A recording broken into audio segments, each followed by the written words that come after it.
Aries rising, it's Maggie. Welcome to Moon Directed. Here we work with energy to see how we can best utilize it to move our life forward the most positive way possible. Today we are going to cover March 1st through the 7th. Lots of interesting energy this week. Good things happening all over the place, really. This is actually some sweet energy. The energy, though, this week has a lot to do with your belief systems that are going to manage your soul growth. We just came out of that full moon in Pisces, where I really hope, if you have not already been using that energy, to use it to release feelings of guilt and shame, because they aren't yours to own anyway. That's just projections other people put on us. And to create space in your life that brings in the balance, whether it's in actually physical space or emotional space or mental space. What can you do to do that? So trying to really tap into that energy. Okay, I was wondering why. So they keep having me talk about that full moon. So there's a lot of energy around it. It was a really important full moon, and so I can see why we're talking about it, because you have, for your overall energy for this week, we have the Two of Pentacles, which, if you look at it, looks like the sun opposing the moon. That's a full moon. So finding the balance, it was in Pisces. It was in Virgo, which is your 6th house of work-life balance. And so this week is the week where you do the work on it, because after a full moon, which culminates the end of a cycle, then we do the work. We do the work that next week. We work really hard to get things done and cleared out before we get to the phase where we start pulling our energy in and getting ready for a new moon. And so this is your opportunity to really to manifest what you want by releasing and letting go of things that are not keeping you in balance. So stick around at the end. We'll read the mantra that goes with this card, and let's see what else is going on for this week. I'm going to turn the camera down so you can see what's going on, but I do want to ask you while I'm doing that, if you would hit that thumbs up, I would really appreciate it.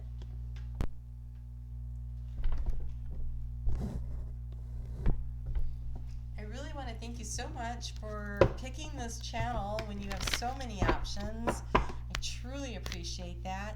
So we start off with the moon in Libra, and that moon in Libra is in this really nice and supportive energy with Saturn and Jupiter and Mercury. And so Monday, this is such a great day to really start working on the next steps and the plans that you planted the seeds of intention for back on February 11th with that new moon. And so again, it is about what can you do to bring in the balance into your life. And Tuesday is asking you what brings you the pleasure. And so part of this is making sure that you are creating space in your life for joy, for fun, for creativity, for all those good things, while, of course, keeping our noses to the grindstone and accomplishing things. There's parts of it that let's just say March is going to get fast. It's going to speed up. After 2020, we're all going to be like, whoa, slow your roll.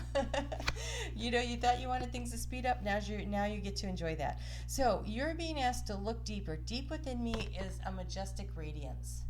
So go a little below the surface and say to yourself, okay, wow. All right, so what they just showed me, I don't know if you could see, underneath there's all of these gemstones, and they said those are the hidden treasures of you.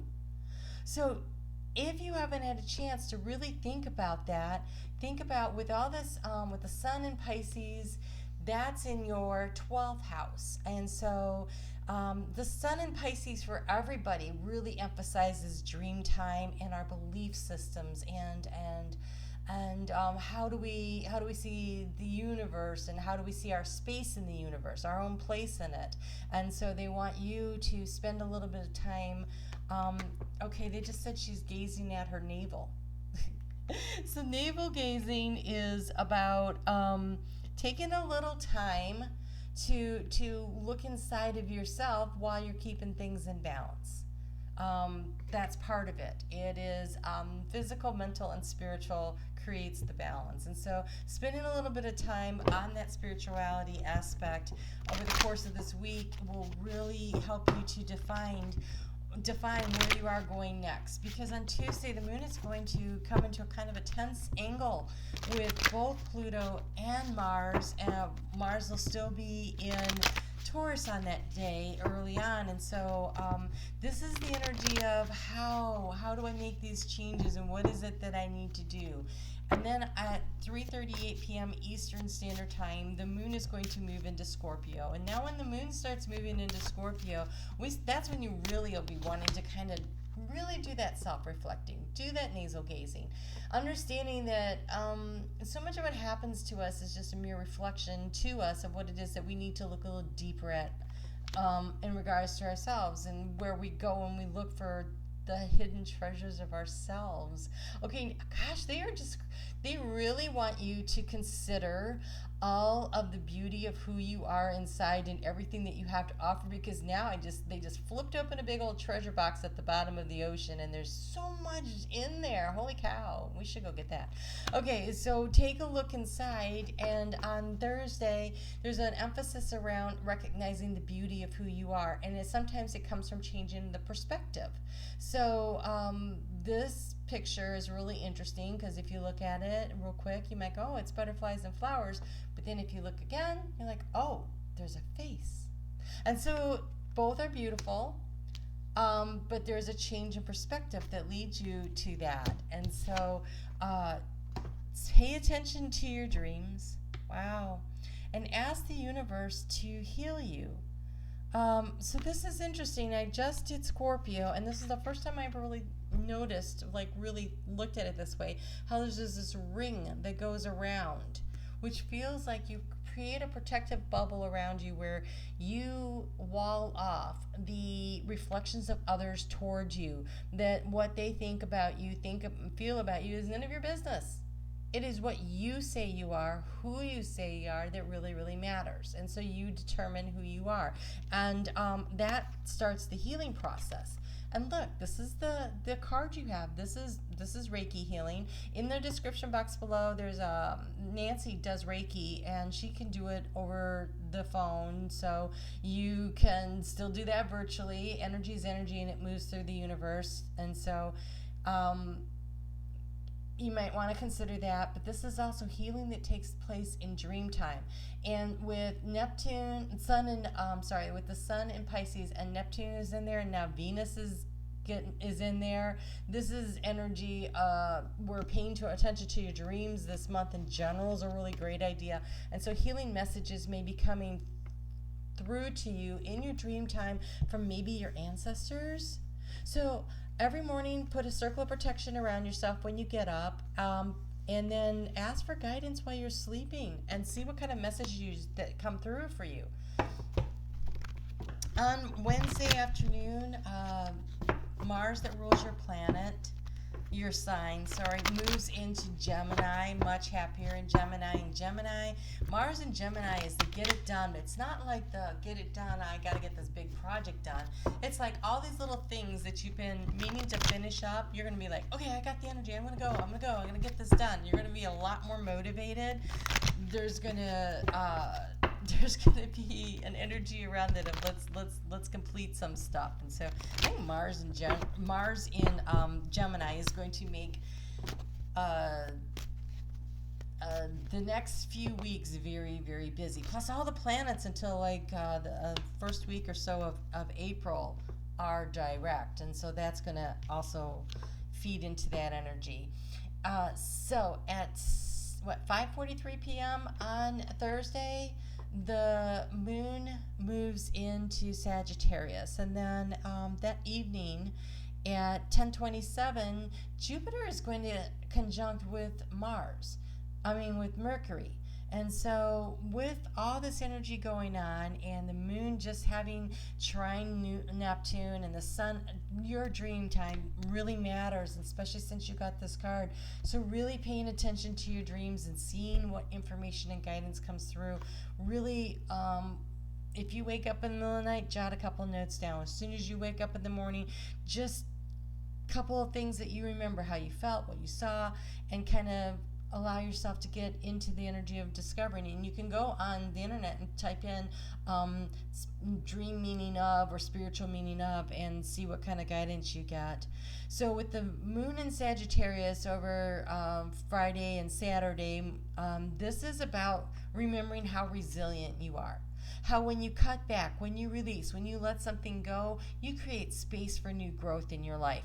And that whatever you decide to release and let go of, in case the burden is too much, just remember, then you can climb up the wisdom ladder, right? There is knowledge and wisdom that has come to you that you can only get through life experience. And you are definitely being asked to count your blessings and to observe life. Observe life. See it from the perspective of someone who's viewing it from a little bit of a distance. Allow yourself to learn the lessons. What did you learn? And to count your blessings. You have blessings and you have observer. And when you're an observer of your life, that means you pull the emotional energy out of the situation and you go, okay, but what did I learn? And how will I move things forward? And what are other people doing right now that affects me? And how can I use that to my advantage, right? There's a little bit of a, how does this help me? Where am I learning? Where am I growing? We have the moon on Friday is going to be squaring off with the sun and Venus over in Neptune, but it's in this energy of making the choice and decision that's very supported with creating the structures, with the moon going to be sextiling Saturn and Jupiter and Mercury. And so really, putting the structures, writing down what it is that you want. I feel like a written plan over the weekend for the next few steps will really help you to start moving in the direction that you need to go. So, there's going to be challenges to the belief systems that you've had, and how do you release and let them go? Don't let them stop you from moving in the direction of your dreams, right? So gratitude is the watchword for Sunday. Gratitude. Okay, so counting your blessings. The moon moves into Capricorn at 9:20 p.m. Eastern time on Saturday evening. So it's there on Sunday, but it's going to be in that really supportive, making a choice energy with Venus, and Venus rules love and abundance and things of beauty, right? And at the same time, it's in a trine, which is the most supportive energy, with Uranus and Taurus. Again, Taurus is ruled by Venus, so it's still love and money. So how can you make choices and decisions that support you? And so this is that out-of-the-box problem-solving energy, especially with Mars that rules your sign in Gemini. So there could be some really, oh my gosh, great, brilliant moments that come to you. And so before you go to bed at night, and when you wake up in the morning, ask for divine inspiration. Protection always. This week, ask for the divine inspiration and the ability to remember and recall that inspiration so that you can put it into a usable form to help you create this balance, because it is safe for you to receive. It is safe for you to receive. It is safe for you to receive the inspiration. It is safe for you to receive the flow of the abundance of the universe. It says the more you allow yourself to receive, the more resources you have available to share with others. Open your arms to receive and become a conduit, for the good coming to you and through you as it blesses the world. Part of the balance is to not hoard it, but to be open to giving and receiving in balance, right? It's creating balance. And this is Two of Pentacles. And so this is, again, around resources, time, energy, money, resources. All right, so I want to just read the mantra that comes from that Two of Pentacles to help you and guide you through this energy this week. But this looks really good. It looks like a great opportunity for you to make some choices and decisions about what supports you by observing what have you learned, and by observing who are you and what are your gifts and the magnificence of you, and asking for inspiration and divine guidance, and observing it and noting it and paying attention to receive it. And so the Two of Pentacles says, I create an equilibrium in my life that allows me to be my best self. I create an equilibrium in my life that allows me to be my best self. That's beautiful. All right, Aries, you guys are on the upward trend. It's been really fun to watch you because you kind of took a low and now you're moving up again. So this is exciting. You guys take good care of yourself. I will see you back here next week. We'll do the weekly, and I'm also going to be doing the mid-months. So see you then. You guys take care.